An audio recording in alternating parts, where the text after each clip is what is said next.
రాష్ట్రంలో ఉద్యోగాల భర్తీ జరుగుతుందని ఆశపడ్డ నిరుద్యోగులకు నిరాశ మిగిలిందన్నారు బీజేపీ ఎంపీ ఈటెల. 2 లక్షల ఉద్యోగాల భర్తీ దేవుడెరుగు. ఇప్పుడు జరుగుతున్న వాటికి సమయం కోరితే విద్యార్థులపై దాడులు చేస్తున్నారని మండిపడ్డారు. కోచింగ్ సెంటర్లు డబ్బులిస్తే నిరుద్యోగులు ఆందోళన చేస్తున్నారని, సీఎం అబండాలు వేస్తుంటే కంచె చేను మేసినట్లుందన్నారు. అహంకారంతో వ్యవహరిస్తే కేసీఆర్కు ఏ గతి పట్టిందో రేవంత్కు కూడా అదే గతి పడుతుందన్నారు. దేశజాలకు పోకుండా నిరుద్యోగుల డిమాండ్ల పట్ల సానుకూలంగా స్పందించాలన్నారు. గ్రూప్ 1, గ్రూప్ 2, గ్రూప్ 3 ఏమేమి అన్ని కలిసి కూడా 13-15 వేల ఉద్యోగాలు కావు.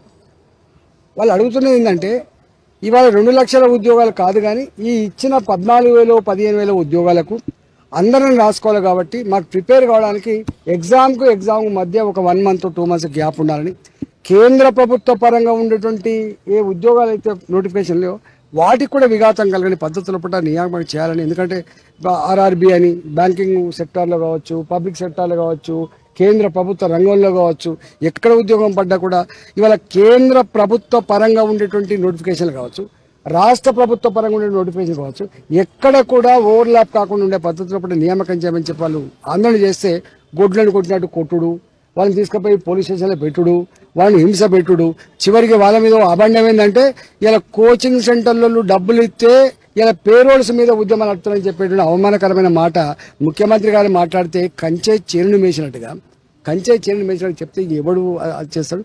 ఇవాళ ప్రభుత్వం బేజాలకు పోతుంది, ఇట్లా కేసీఆర్ కూడా బేజాలకు పోయి ఏమైపోయిందో మీకు అర్థం కావాలి.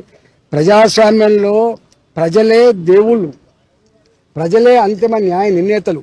ప్రజల కోసమే మనం జీతగాళ్ళ లెక్క పనిచేయాలి తప్ప ఏదో మనమే ఓనర్ లెక్క అధికారం రాగానే ప్రజలేంది, నిరుద్యోగులేంది, విద్యార్థులేంది అని చెప్పి అహంకారంతో వ్యవహరిస్తే ఏమైందో గతంలో అనేక సంవత్సరాల అనుభవం ఉంది. కాబట్టి ఇవాళ ఈ ప్రభుత్వమైనా సోయి తెచ్చుకొని ఈ బేస్యాలకు పోకుండా వాళ్ళను కూర్చోబెట్టి వాళ్ళు అవసరమైతే ఇవాళ 14 ఏళ్ళుగా 15 ఏళ్ళుగా వాళ్ళు పెళ్లిళ్ళు అయిపోయి పెద్దోళ్ళు అయిపోయి ఇలా ఉద్యోగాలు లేవు. ఈ 1-2 నెలల కోసం 3 నెలల కోసం కొంపని మునిగిపోయే ప్రసక్తి లేదు. కాబట్టి మీరు బేజాలకు పోకుండా వాళ్ళని కూర్చోబెట్టి వాళ్ళ సమస్యను రిజాల్వ్ చేయాలని చెప్పి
ఈ వీడియో మీకు నచ్చినట్టయితే లైక్ చేయండి, 10 మందికి షేర్ చేయండి. అలాగే కామెంట్ల రూపంలో మీ అభిప్రాయాలను మాతో పంచుకోండి. Nationalist hub group of channels ను సబ్స్క్రైబ్ చేసుకుని తెలుగునాట జాతీయవాద జర్నలిజాన్ని ప్రోత్సహించండి. ఈ వీడియో కింద ఉన్న బెల్ ఐకాన్ పై క్లిక్ చేయడం మర్చిపోవద్దు.